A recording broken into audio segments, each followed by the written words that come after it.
good thing is we can give them something really awful to deal with. If they kill the patient, that's okay, because it's only a pretend patient. So particularly, I think it's particularly useful in a graduate sort of level thing, because it does help to build confidence and develop critical thinking skills in a safe environment.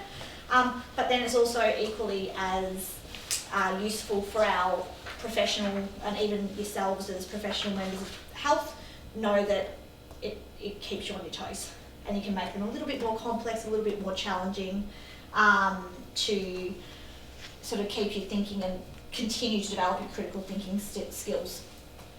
The main thing to remember, which Sarah's going to go over towards the end of the day today, is that debriefing of the scenarios is a really important part of simulation. It's all good and well to throw our learners into the simulated environment in a clinical setting or from a communication perspective, but if we don't take them out and then debrief them afterwards, the learning just doesn't take place, because they don't know where they've gone wrong, what areas to improve on, and what they've done well.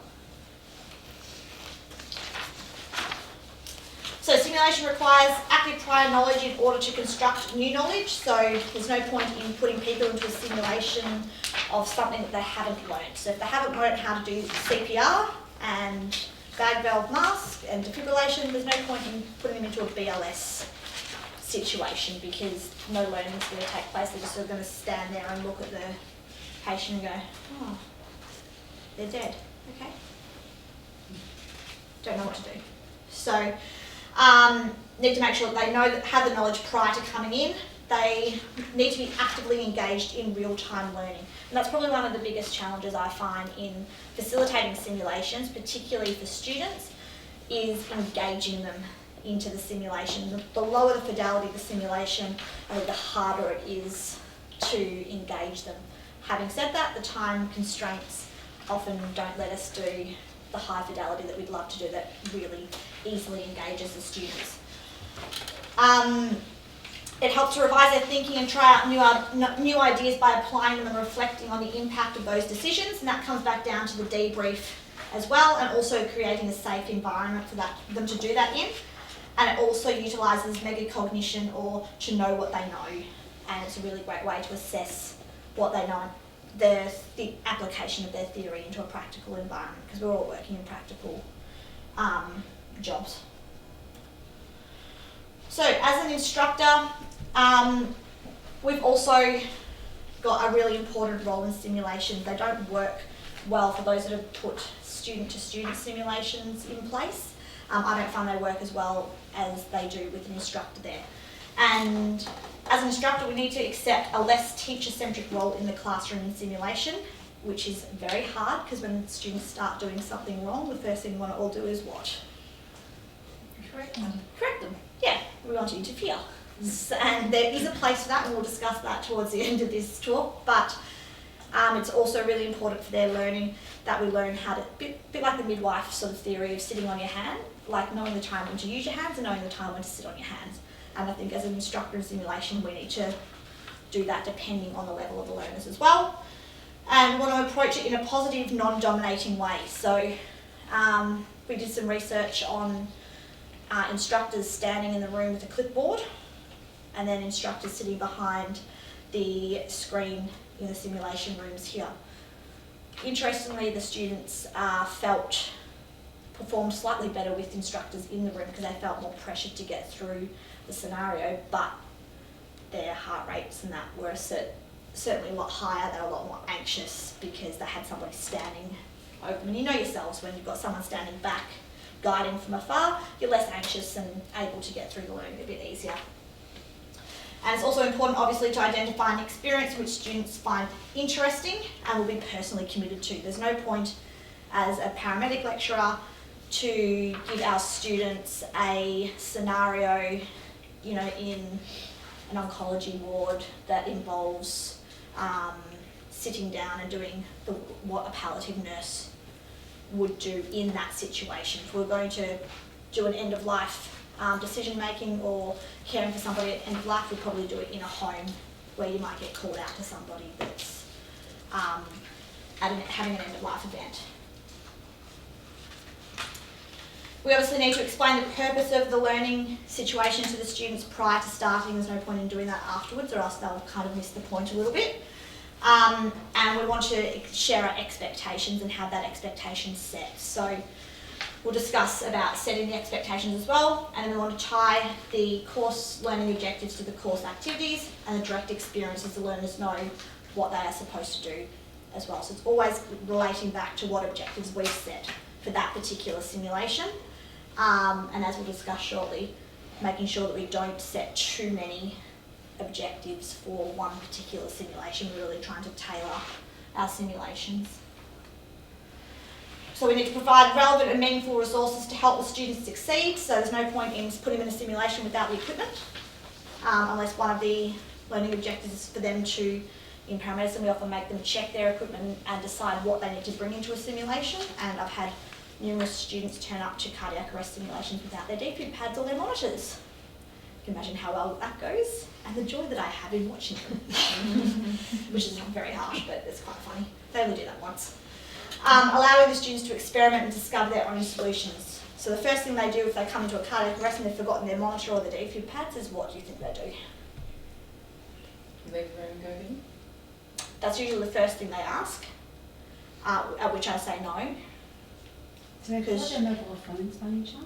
Pardon? Do they pull out their phones and call for help? Some of them think to call, like use their radios to call for their they've called for backup and ask their backup to bring in. Some of the more the ones that have initiative tend to do that. Most of them tend to stop the simulation and go, "I'll just we're just going to go and get the defib pads." At which point I say, "No, you're not. If you have turned up to a scene and your defib pads are missing, or you've lost your monitor and left it at another scene and haven't realised, what would you do? There's somebody here dead. CPR, good start." So, and then they eventually go, "Oh, we could ask the backup to bring."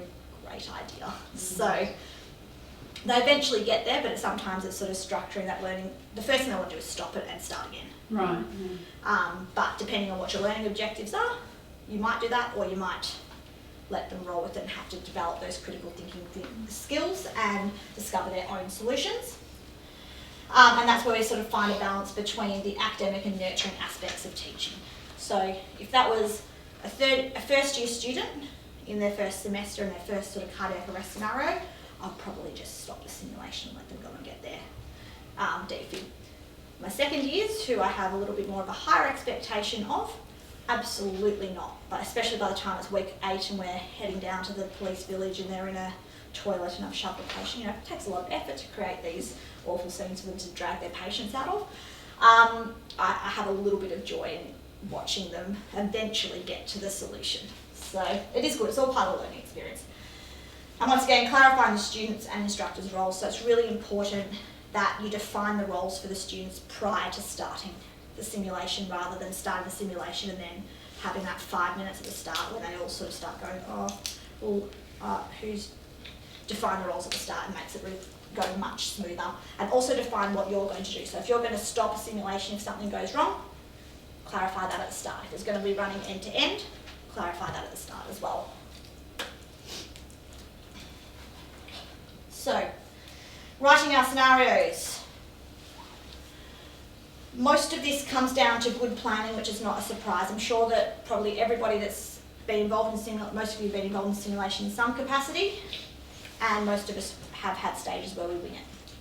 We'll be honest, I've done it as well. They don't go as well as the ones that are well planned.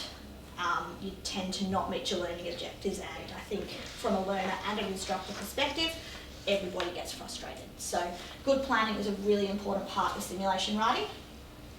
And as an instructor, we need to come well prepared, and the learners also need to come prepared for the simulation as well, not just sort of wandering in, unengaged and that sort of stuff. Yeah, pretty much exactly what I said. So when we're writing our simulation scenarios, we've sort of got 9 parts that we include. So the first one is the case title, and this is just one sentence that discusses the disease, the condition or the major event. So it might be a 45-year-old male who's woken up in the middle of the night with sudden onset chest pain. Or it might be as short as 45-year-old male, acute AMI. And that can be a case title. We want to make sure that we target our participants. So what type of learner? Is it a undergraduate student? Is it a postgraduate student? Is it a graduate nurse that's just started at the hospital as an induction process? Is it a consultant? So who is our target audience and what level of knowledge and skills are they going to have for this particular, or is expected for this scenario to run? We also want to have a look at our goals and learning objectives. So when we're talking about goals and learning objectives, people often use the terms interchangeably. They are slightly different though. So when we're talking about goals, we're talking about a generalised statement of intent and a generic action to which we strive, but may not necessarily be measurable. The learning objectives, on the other hand, are something that is measurable. So they're specific, they're measurable, they're achievable realistically and time orientated. I'm sure you've all heard of SMART learning objectives before. And it's really important because these are what we're teaching to in our simulations and our scenarios, is that they are clear, concrete and concise, and less is more. So as paramedics, we are often very terrible at setting learning objectives to scenarios because we want to test all of their clinical skills down pat. We want to test an end-to-end from when they get dispatched to when they hand over at a hospital, and then we give them 15 minutes to achieve all of that, which we know realistically does not happen. So it's certainly something as a teacher you have to adjust your expectations, because that's traditionally how we've been taught and that's what you tend to put on your learners as well. But it's sort of doing your reading and making sure that you say, okay, the purpose of this particular scenario is for the student to demonstrate an AT. Or for this particular student to demonstrate the correct clinical approach for an asthmatic patient. After we've set our learning objectives, we want to just summarise the case, and this is the information we're going to provide to our learners. This is not a lengthy piece of information. We don't tell them this patient's got a past history of diabetes, they're taking blah, blah, blah, blah, blah, blah, blah, blah, blah. Think about the sort of information that you're provided with when you first pick up the notes of somebody in a hospital, or we get on dispatch. You're going to a 45-year-old male in his home with sudden onset chest pain. If your learning objective is not around assessment of the patient, you might provide them with the assessment information, but quite early on in the piece, but not generally in the summary of the case because that'll take too long, but you might provide them the notes alongside with the summary of the case depending on your objectives. It's really important to make sure you tell them what help's available, so contextualising it. So if the patient's in a remote hospital, the assistant available is going to be different to if they're set in, PMH or Charlie's, which are quite big hospitals.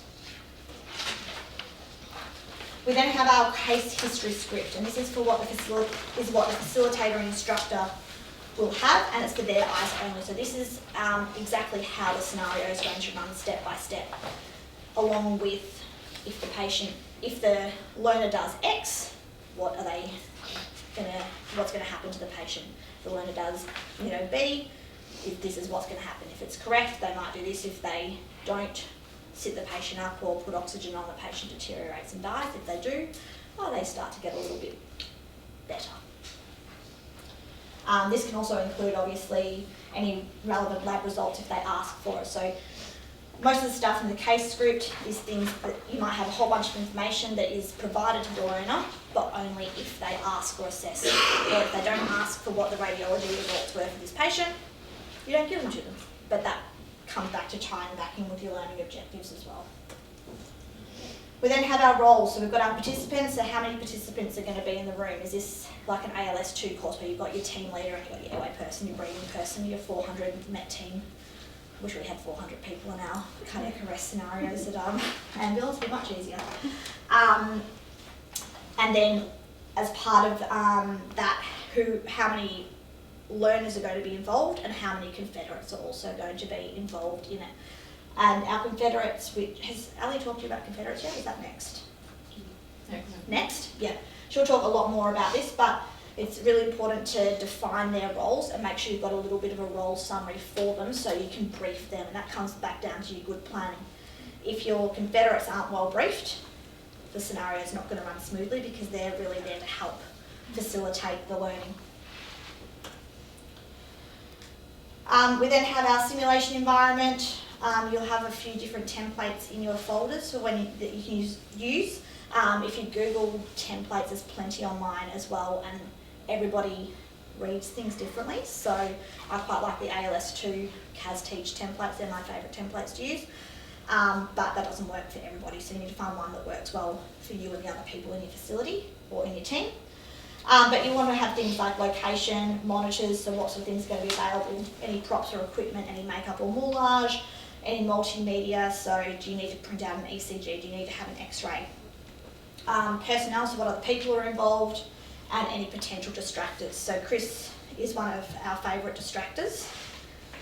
Often leaves people in tears, after we kill his child. Awful.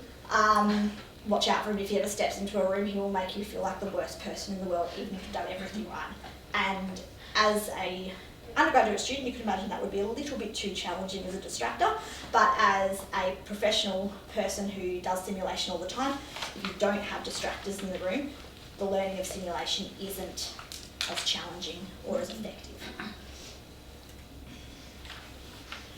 Then we want our simulator set up, so making sure that you're familiar with your equipment. Pre-programming stuff really is so good. It takes a long time to set up your pre-programming, but it really is worth it, especially if you do it in small bundles. And even just having one a semester or one per course, a new one that you set up and pre-program will really help. And that's what we set up with our mannequins. So what's their pupil size, and it might be a mannequin or a live patient. And some of that information you might have to verbally tell them if you can't visually change that. This is just an example script template, so you can do your scene, transitions and evolution, what happens if they effectively manage at that step, and what happens if they ineffectively manage. The real thing to remember with your example, with your script template, is it's not just about the clinical course unless that's the only focus of the simulation. You need to think about how is the patient going to get to X state when they first walk into the room? What do they see? So when they walk in, they see this. And then what's going to happen next? What's going to happen next? What's going to happen next? What's going to happen next? Not just from a clinical point of view, but from a distractor point of view as well. When we're writing our simulations, defining an endpoint. So we could let our simulations go on for hours and hours and hours. You might have a time endpoint, that you have these objectives and you want them to achieve that in 10 minutes, and if they don't achieve it in 10 minutes, the simulation stops. Bang. Abrupt stopping of simulations is not great, so you want to make sure that you've got noted down that if they are taking too long to get it, you don't just say, okay, thanks, stop. Your time's up. That's not going to be great for their learning because all they're going to think of is, I didn't do anything right.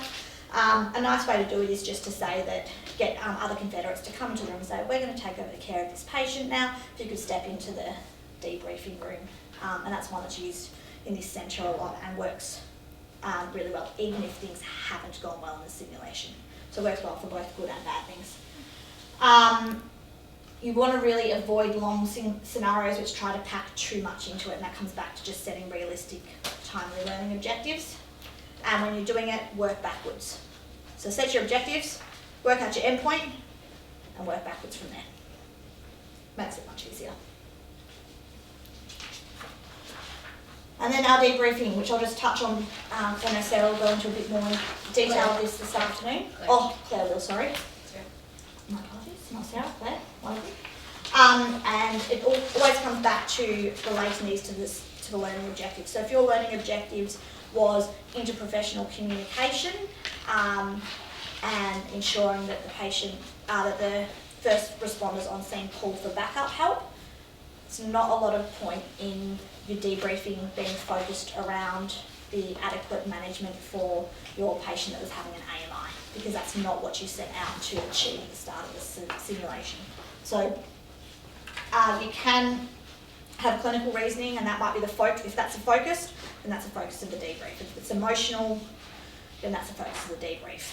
If it's situational awareness, something that's very, very hard to teach, as we all know, that will be the focus of it as well, etc., etc. The brain's trust observations, that's a really good tool for engaging other learners within the group. So you can have learning objectives and give each observer a focus point within that simulation that they've got to take notes on. And then that'll become the focus of the debrief and they can talk about those sort of things. And the instructor final thoughts, once again, depends on what your learning objectives are, but you might be asking them to explain or give them examples of where they demonstrated really great interprofessional communication or demonstrated good situational awareness, and then explain to them how they could improve it if they didn't do it well.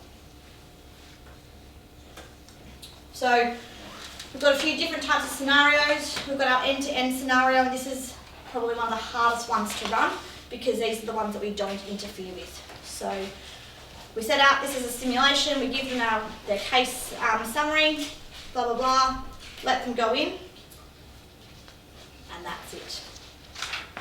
And you sit there, and things start train crashing, and you sit there, and the train crash continues, and you remember your endpoints, and sometimes it's good to have a few backup endpoints so that if the train crash keeps getting worse and worse, you can stop before there's a full-blown mass casualty situation, and that's just emotionally from the participants. But it's really important not to interfere if that's what you've decided is an end-to-end situation, unless you've got noted down your endpoints. And you might learn as you go, probably should have put that down as an endpoint, and I'm going to make the decision that this is the endpoint for that scenario, and that's okay as well. We've then got our pause, stop, or start, stop scenarios, and we often do these in the ALS 1 course, where you're sort of mentoring your patients through their A to E. So you might get them to do the A and the B, and then stop, have a bit of a discussion about that. Okay, now I'd like you to continue on with the next step, which is C and D. That's really great for our new learners when they're just starting to apply new theory to a clinical situation. We've then got our sequential scenarios, which will follow on from a step to a step. So these can be quite long, but for example, we might run a scenario with paramedic students, and they're going to transport them to the ED, and they're going to hand over to the nursing students in ED, who are then going to hand over to the interns and the registrars that are hanging out in ED as well, who are then going to make a decision and transfer the patient up to X ward, and they're going to hand over to that. So you've got all different sort of layers within this simulation. Very time consuming, but really great for interprofessional learning. So in situ, just making sure that they are immersed in an environment they're familiar with. And then our surprise scenarios. So a surprise scenario would be along the lines of, we just sort of finished this session, send you out for a tea break, and then you find Ali collapsed, rolling around in a fat suit on the floor, stuck between the table, begging for her chips.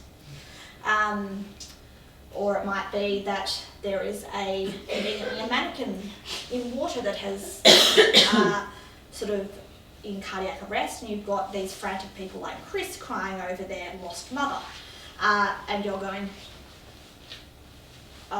is this a joke? That's usually my first thing. Is this like some sort of joke? No, this is not. No, this is having to roll with this. It's not great for your beginners because you're going to completely put them off the simulation. You want to make sure that you target the surprise scenarios in particular to only certain groups that are going to benefit from it. If you don't have a group that has some extroverted natural leaders within that group, don't run a surprise scenario because you're just going to frighten the whole group off. If you've got a couple of leaders, it allows them to start to go, okay, well, I'm going to do this. And people that don't feel quite comfortable in that situation can take a little step back and observe what's going on and then get involved as they feel comfortable, because the leaders will naturally recruit everybody in the group to be involved. They can be really, really effective, particularly as a bit of an icebreaker on getting everybody engaged in simulation, but they can go pear-shaped very, very quickly if it's not the right target audience. Any questions? Happy? A little bit more comfortable with hands up who's going to cut down their learning objectives after this session? It's probably the biggest thing I think that everybody learns in that session.